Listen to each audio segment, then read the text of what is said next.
ओम शांति। 2 अगस्त 2023 की साकार मुरली है। बाबा बोले, मीठे बच्चे अमृत वेले उठ मेडिटेशन में बैठो, विचार करो मैं आत्मा हूँ। हमारा बाबा बागवान है, वही खवैया है, मैं उसकी संतान हूँ। मालिक बन ज्ञान रत्नों का सिमरन करो।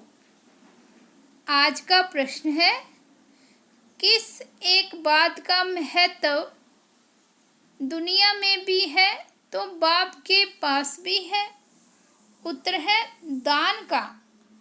तुम बच्चों को रहम दिल बन सबके ऊपर तरस खाना है, सबको अविनाशी ज्ञान रत्नों का दान देना है।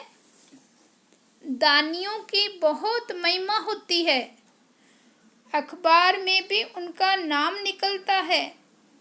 तो तुम्हें भी सबको दान करना है, अर्थात मेडिटेशन सिखलाना है। गीत बजा है मुझको सहारा देने वाले, दिल कहे तेरा शुक्रिया। ओम शांति। सहारा उनको दिया जाता है जो डूबते हैं, उनको पार करने के लिए सहारा देते हैं, क्योंकि खवैया नाम तो भारतवासी जानते हैं। खवैया का काम है डूबने वाले को बचाना। बच्चे जानते हैं भारतवासियों का बेड़ा डूबा हुआ है, हर बात भारतवासियों के लिए ही है और कोई खंड के लिए नहीं कहेंगे। यह भी तुम समझते हो। सत्यनारायण की कथा अथवा अमरनाथ की कथा भी यहाँ होती है। तुम जबकि सुबह को मेडिटेशन में बैठते हो तो किसको याद करते हो? भक्ति मार्ग में तो कोई किसको याद करते हैं। उन सब की साधना है अयथार्थ। सिखलाने वाला खवैया व बागवान तो कोई है नहीं। गुरु लोग भी मेडिटेशन सिखलाते हैं कि ऐसे ऐसे करो, बहुत प्रयत्न करते हैं याद में रहने के लिए। योग साधना कहा जाता है, वे तो मनुष्यों को कराते हैं। अभी तुम जानते हो इस बगीचे का माली अथवा मालिक है परमपिता परमात्मा। कांटों के जंगल का मालिक है रावण। माया रावण कांटों का जंगल बनाती है। यह तुम्हारी बातें भी कोई जानते हैं, भूल जाते हैं, माया भुला देती है। मेडिटेशन में बैठने में भी माया बड़ा विघ्न डालती है। मेडिटेशन कैसे करो यह भी बाप सिखलाते हैं। तुम तो कर्म योगी हो, दिन में तो कर्म करना ही है, उसके लिए कोई बंधन नहीं है। दिन में कभी भी मेडिटेशन नहीं होता है। दिन में तो खाना पीना, खेलना कूदना, धंधा दौरी करना होता है, उसमें याद थोड़े ही रह सकती है। कहते तो बहुत हैं कि हम सारा दिन याद में रहते हैं, परंतु है तो बड़ा मुश्किल। बाबा अनुभव बतलाते हैं, अमृत वेले का समय सतोगुनी होता है, उस समय याद करना सहज है। अमृत वेले का टाइम सबसे अच्छा है। दिन में तो लफड़े रहते हैं। हाँ, कर्म करते समय याद स्थायी रह सकती तो है बहुत अच्छा, परंतु बाबा अपना अनुभव बतलाते हैं। मैं कोशिश करता हूँ बाबा की याद में रह तुमसे बात करूँ। अंदर यह नशा रहता है। मैं स्वयं बाप अर्थात प्रजापिता ब्रह्मा बच्चों से बात करता हूँ। मैं स्वयं मनुष्य सृष्टि का बाप हूँ, ऐसा समझने से नशा चढ़ता है। बाकी मैं आत्मा हूँ, परम पिता परमात्मा बाप को याद कर बात करूं, वे याद बड़ा मुश्किल रहती है। बाबा अपना अनुभव बतलाते हैं ना, बाप सिखलाते भी हैं। यह तो जानते हैं हम बागवान हैं। बागवान तो जरूर बगीचा ही बनाएंगे, कांटों को थोड़े ही बनाएंगे। माली कांटों का बीज थोड़े ही लगाएंगे। माली हमेशा बागवान होते हैं, फूल लगाते हैं। तो बाबा भी फूल लगाते हैं। फॉरेस्ट बनाने वाली है माया। उनकी मत पर चलने से मनुष्य कांटे बन जाते हैं। यह तो ज्ञान मिला है। बाबा बागवान है, खवैया है, रहम दिल भी है, बीज रूप भी है। रात को जब बैठते हैं तो ख्याल चलता है, ये कितना बड़ा बगीचा है, पहले कितना छोटा था। तो योग के साथ साथ ज्ञान भी चाहिए। मनुष्यों के पास ज्ञान तो कुछ भी नहीं है। अनेक प्रकार के योग लगाते हैं, किसी न किसी की याद में बैठते होंगे, ज्ञान की बात ही नहीं। काली माँ की याद में बैठे होंगे तो सिर्फ काली की शक्ल ही सामने आएगी। जगदम्बा को याद करते रहेंगे, वह है भक्ति मार्ग। न बाप की याद न वर्षे की याद रहती है। भक्ति बहुत तरीके से करते हैं। माला फेरते हैं, कोई तो गुप्त फेरते हैं। हमारी भी है गुप्त माला। तो यह रस्म रिवाज भक्ति मार्ग में कितनी चलाते हैं। बाबा को छोटेपन का अनुभव है। जैसे बाप फेरते थे, हम भी उनको देख एक कोठड़ी में बैठ माला फेरते थे, राम राम कहते थे। बस ज्ञान कुछ भी नहीं। अभी तुम बच्चों में तो ज्ञान है। अमृत वेले इस मेडिटेशन में बैठने की आदत पड़ जाए तो बड़ा मज़ा आएगा। बाबा अपना अनुभव बतलाते हैं, ज्ञान में भी रमन करते रहते हैं। कितना बड़ा बगीचा है, पहले छोटा था। बीज भी याद आया, बगीचा भी याद आया। कैसे बगीचा बनता है। बाबा में भी यह ज्ञान है, हमारे में भी यह ज्ञान है। सारा झाड़ बुद्धि में आ जाता है, अंदर चलता रहता है। इसको मेडिटेशन कहा जाता है। बाप की भी खुशी, ज्ञान की भी खुशी रहती है। दोनों चीज़ें याद आती है। वह तत्व ज्ञानी ऐसे मेडिटेशन में नहीं बैठते हैं। उनको तो जरूर तत्व ही याद आएगा। बस तत्व में लीन हो जाना है। रचयिता और रचना का तो उन्हों को पता ही नहीं है। तो उन्हों की और तुम बच्चों की बात और है। बाबा बीज रूप है, हमको यह नॉलेज है। रात को बैठने से अच्छे अच्छे ख्यालात आएंगे। समझ सकते हैं भक्ति मार्ग में क्या क्या करते थे। कितने हठ योग आदि सिखलाते हैं। अभी तो समझ मिली है। बाप को याद करने से उनकी सारी रचना अर्थात झाड़ याद आ जाती है। हम 84 जन्मों का चक्कर लगाकर आए हैं, अभी हम जाते हैं वापिस। यह ड्रामा का चक्कर फिरता रहता है। ज्ञान धन को भी याद करते, धन देने वाले को भी याद करते हैं। जितना याद में रहेंगे उतना अवस्था परिपक्व होती जाएगी। तुम किसको भी समझा सकते हो मेडिटेशन में हम कैसे बैठते हैं। मनुष्यों को तो अनेक प्रकार की मत मिलती है। फलाने को याद करो। यहाँ हम सब एक मत पर हैं, एक की ही याद में रहते हैं। छोटे बड़े बूढ़े सबको एक ही मत मिलती है। मेडिटेशन में तो बैठना होता है ना। हम आत्मा सो परमात्मा तो हो नहीं सकते। आत्मा कहती है हमने 84 जन्म पूरे किए, अब वापस जाना है।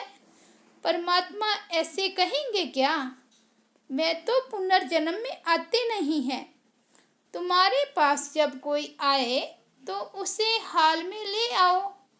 कोई अच्छे अच्छे आदमी आते हैं, देखो समझने की चाहना है तो यहाँ ले आओ। उन्हें समझाओ कि हम कैसे मेडिटेशन करते हैं। रात में भी मेडिटेशन करते हैं, दिन में भी करते हैं। हम याद करते हैं एक बाप को। बाप का फरमान है, मुझे याद करो और रचना के चक्र को याद करो। 84 जन्म भी गाए जाते हैं। जरूर पहले पहले देवी देवताएं थे, उन्होंने ही 84 जन्म भी गाए जाते हैं। यह चक्र का राज अच्छी रीति समझाना पड़े। हमको बाप और उनकी रचना का यह चक्र याद रहता है। बाप की याद और रचना के आदि मध्य अंत का ज्ञान बुद्धि में है। हम सबकी एक ही मत है, हम हैं श्रीमत पर। वे पतित पावन बाप ही आकर बेहद स्वर्ग का वर्षा देते हैं, तो बाप को जरूर याद करना पड़े ना। बाप द्वारा ही हम वर्षा पाते हैं, फिर गिरते हैं, अंत में पतित बन जाते हैं।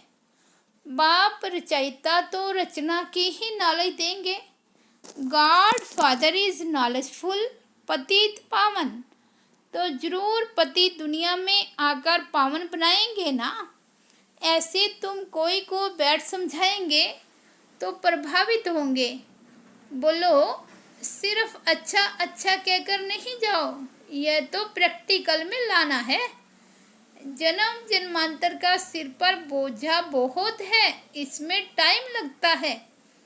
तुमको समझाना है बाबा आया हुआ है, मौत सामने है। गफलत करेंगे तो वर्षा पा नहीं सकेंगे। शुभ कार्य में देरी नहीं करना चाहिए।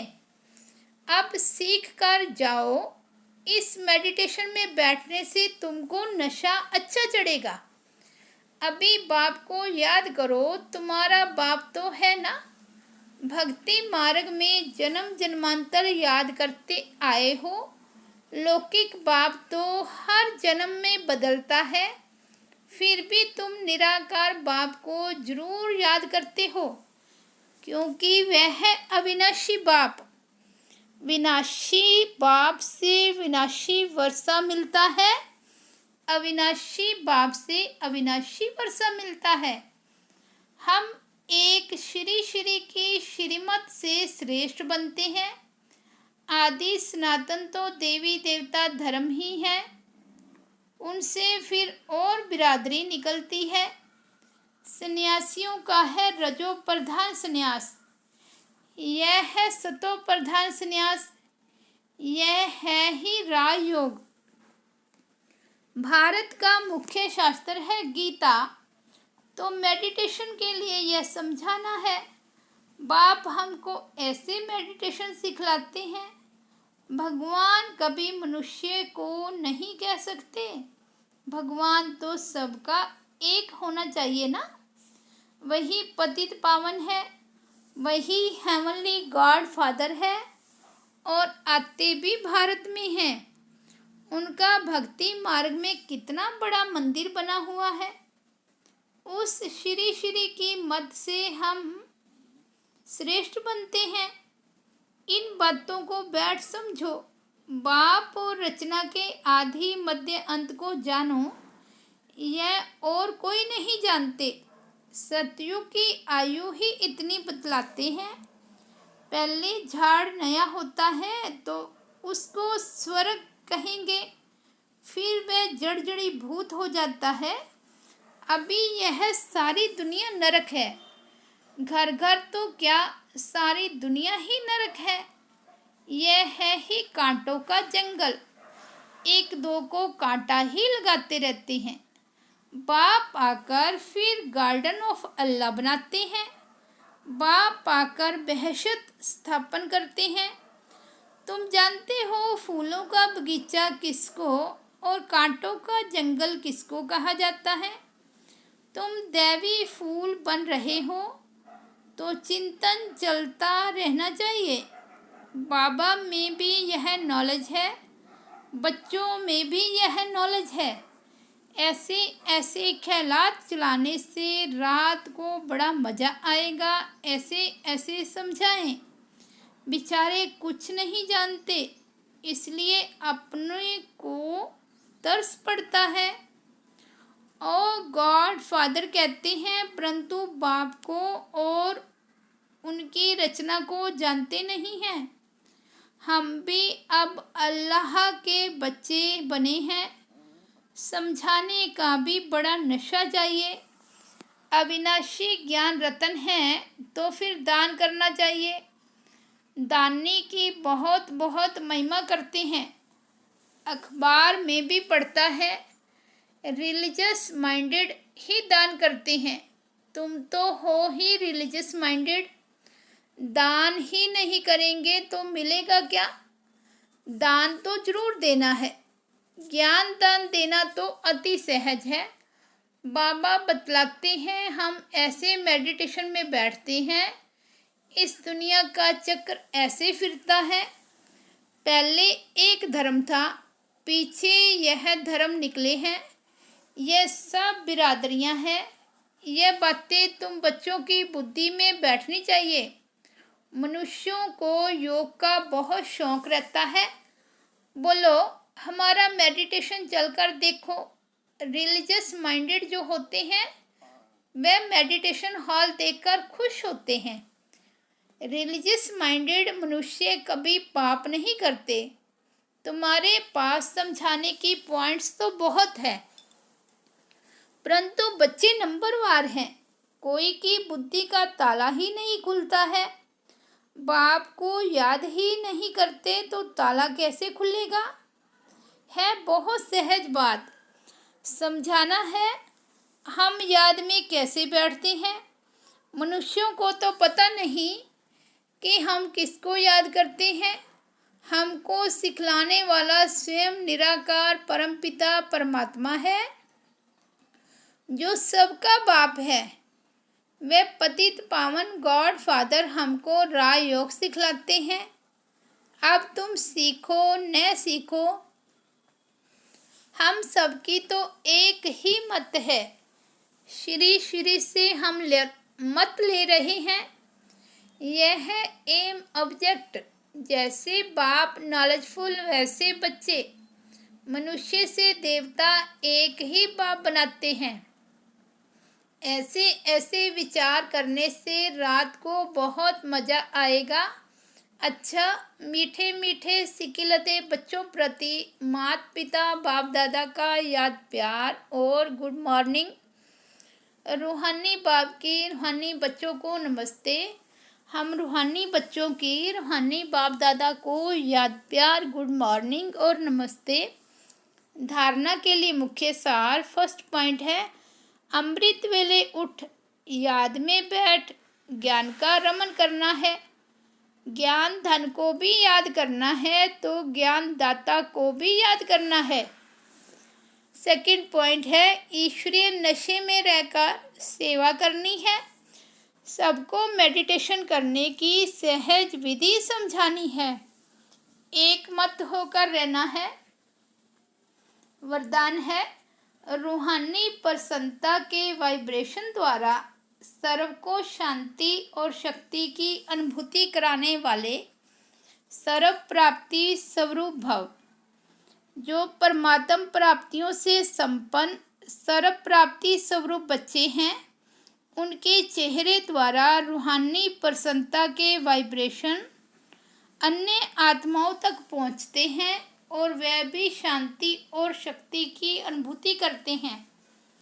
जैसे फलदायक वृक्ष अपने शीतलता की छाया में मानव को शीतलता का अनुभव कराता है और मानव प्रसन्न हो जाता है, ऐसे आपकी प्रसन्नता के वाइब्रेशन अपने प्राप्तियों की छाया द्वारा तन मन के शांति और शक्ति की अनुभूति कराते हैं।